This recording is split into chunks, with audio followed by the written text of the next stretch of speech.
Okay, mga bagong magulang, pag-usapan natin ang pagpapakain sa inyong bagong silang. Una sa lahat, huwag mag-panic. Nagpapasuso ka man, nagpapaformula o pinagsasama ang dalawa, ang pinakamahalaga ay nakuha ng iyong sanggol ang pagmamahal at nutrisyon na kailangan nila.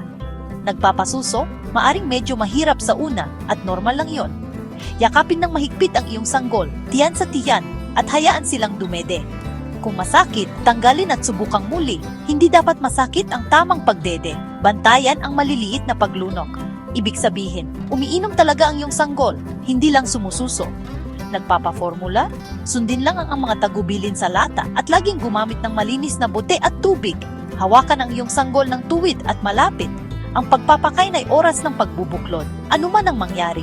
Ngayon, gaano karami at gaano kadalas? Maliit ang tiyan ng mga bagong silang, kaya pakainin sila tuwing 2 hanggang 3 oras, araw at gabi.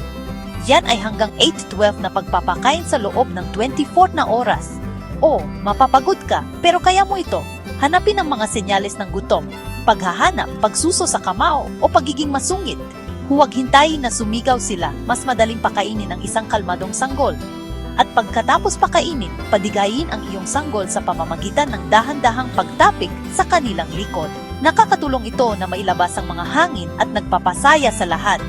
Iba-iba ang bawat sanggol, kaya magtiwala sa iyong instinto at huwag matakot humingi ng tulong.